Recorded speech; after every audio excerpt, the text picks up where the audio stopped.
반찬으로 콩을 정말 맛있고 쫄깃하게 실컷 드실 수 있도록 밥도둑 콩반찬 콩장 같이 한번 만들어 보실까요? 재료 소개하겠습니다. 메주콩, 서리태, 국간장, 진간장, 조청, 설탕, 다진 마늘, 다진 파, 고춧가루, 홍고추, 통깨, 참기름, 다시마, 육수 준비하시면 됩니다.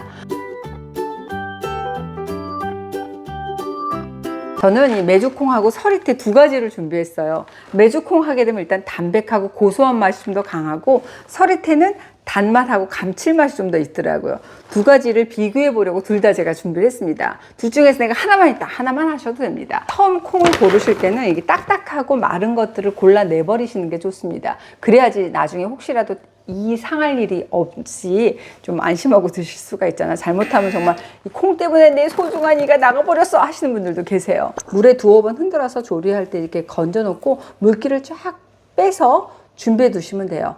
이미 씻어서 준비를 해놨습니다. 자, 양념장을 만들어 보도록 하겠습니다. 일단 콩장 담을 용기를 준비해 주시고, 여기에다가 이제 양념장을 만들어 주시면 됩니다. 일단 국간장하고 진간장을 넣어 주세요. 나 국간장이 없다 그럼 진간장으로만 하셔도 됩니다. 근데 아무래도 이 국간장을 넣게 되면 콩장이 좀 깔끔한 맛이 나더라고요. 그래서 저는 국간장과 진간장을 둘 다 쓰도록 하겠습니다. 그 다음에 조청하고 설탕으로 단맛하고 끈적한 점도를 내주시면 돼요. 조청 그리고 설탕 같이 넣도록 하겠습니다. 자, 다진 마늘하고 고춧가루를 취향껏 넣도록 하세요. 나는 조금 더 매콤하게 먹겠다 그럼 고춧가루를 더 넣으셔도 됩니다.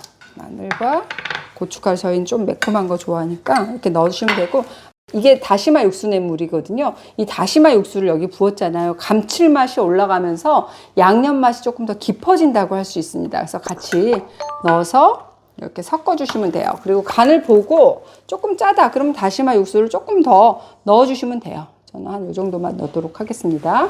싱겁다 그러면 아까 했던 간장을 좀 더 넣어서 간을 맞춰주시는 겁니다. 아셨죠? 자, 이렇게 하면 양념장이 준비됐어요. 그러면 거의 절반이 이제 끝난 겁니다. 콩을 삶지 않습니다. 바로 냄비에 콩을 볶을 겁니다. 삶지 않고 콩을 볶는다고? 네, 오늘은 콩을 볶을 겁니다. 냄비는 좀 지금처럼 두툼한 냄비가 좋아요. 얇은 냄비보다는 두툼한 걸 해야지 오랫동안 타지 않고 잘 볶을 수가 있습니다. 자, 미리 팬을 예열해서 좀 처음에는 센 불에 넣으셔야 돼요. 그래서 이 콩에 물기로 씻었잖아요. 이 물기를 날리듯이 볶아 주셔야 돼서 손을 좀 빨리빨리 움직이시는 게 중요합니다. 처음에는 손을 좀 빨리빨리 움직이셔야 돼요. 이렇게 타지 않게. 콩 하게 되면 너무 단단하고 이상하게 영양은 좋다고 하는데 맛은 없어갖고 손이 잘 안 간다 하시는 분들이 의외로 많아요. 근데 그럴 게 영양소가 이렇게 풍부한 식물은 동물한테 이렇게 쉽게 잡아먹히면 안 되잖아요. 그러니까 나 스스로 이렇게 방어하는 물질들을 분비하거든요. 이거 일종의 자연 독소다 이렇게 얘기를 하는데, 그걸 우리는 항영양소다라고 얘기를 합니다. 콩의 대표적인 항영양소 하게 되면 트립신 억제제다라고 말씀드릴 수 있어요. 트립신이라고 하는 소화 효소를 억제해요. 그래서 내 몸에서 단백질을 소화 흡수하지 못하게 하는 그런 역할을 합니다. 근데 이 콩에 들어있는 트립신 억제제는 100도에서 10분 정도 가열하잖아요. 그럼 트립신 저해제의 80%가 불활성화돼요. 죽는다는 얘기죠. 그러면서 단백질 이용률은 정말 최고치에 이른다라고 알려져 있습니다. 그러니까 이 콩은 오랜 시간 들여서 서서히 쫙 익혀 먹는 것이 내 몸의 어떤 소화 흡수율을 높이는 방법이다라고 할 수 있겠어요. 그런데 이 항영양소다라고 하는 건 사실 이 식물을 섭취하는 우리 인간의 입장, 우리 사람의 입장으로 만든 용어가 항영양소가 아닐까 생각을 합니다. 이 식물이 가지고 있는 다양한 생리활성 물질들이 있잖아요.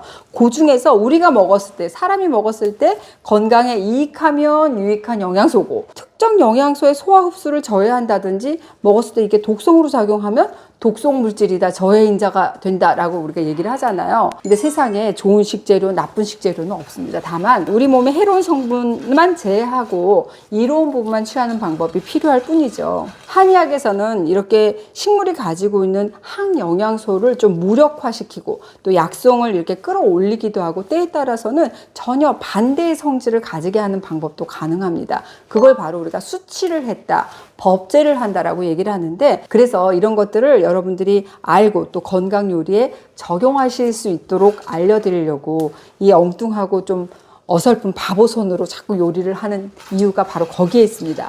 너무 센 불에 볶게 되면 겉만 타버려요. 그리고 속이 잘 익지 않거든요. 그래서 은근한 불에, 이렇게 은근하게 중불에서 오랫동안 시간을 가지고 볶아주시는 게 좋습니다. 이런 거를 우리가 세워라 내워라 한다고 얘기를 하죠. 한약재를 이런 식으로 이렇게 볶는 것을 볶을 초자를 써가지고 초제 과정이다라고 얘기를 하거든요.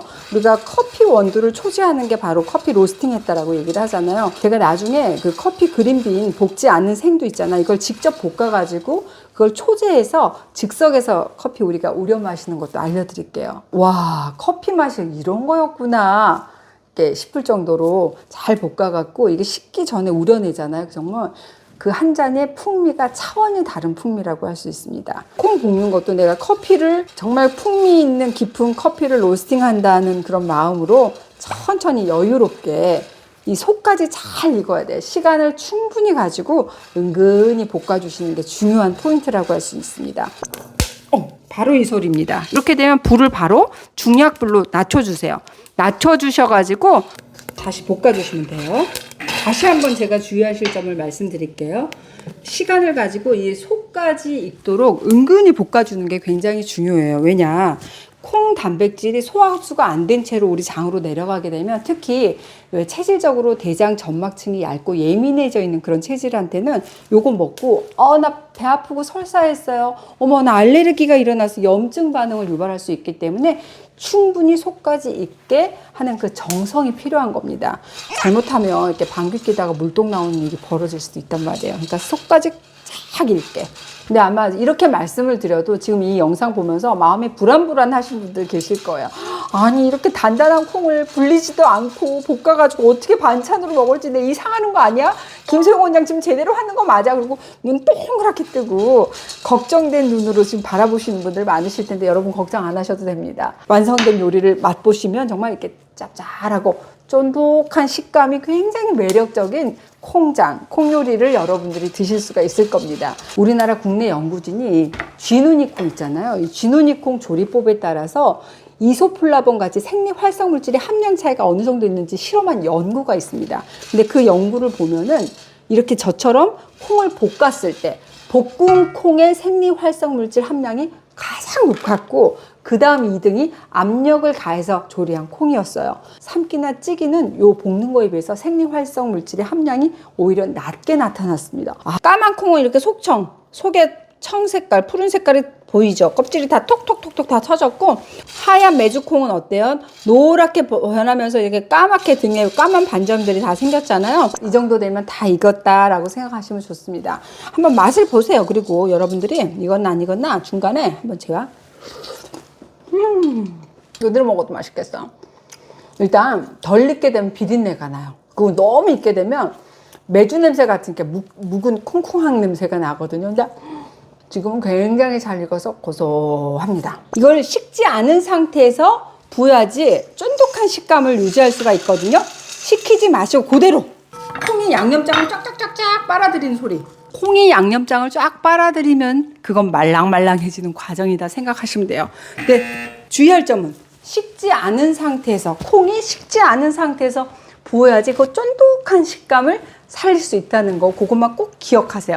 식어버린 콩에 양념장 붓잖아요. 그럼 콩이 팍 퍼져서 식감이 별로 좋지 않습니다.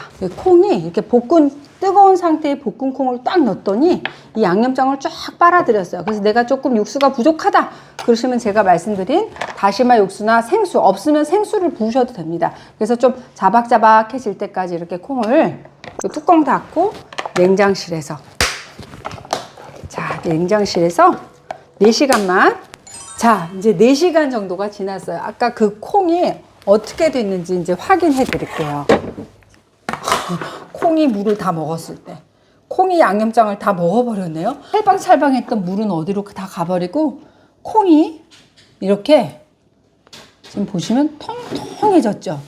통통해졌어. 난 매운 거 좋아한다 그러면 여기 고춧가루 조금 더 넣으시면 좋겠고요. 또 청양고추 다져가지고 넣어서 드셔도 맛있을 것 같아요. 콩을 삶지 않고 볶아서 한 게 신의 한 수였구나 여러분 생각하실 거예요. 오늘은 본초 약재를 법제하는 초제하는 방식으로 만든 건강 요리로 매일 드시는 콩 반찬 콩장 만들어 봤어요. 진짜 강추합니다.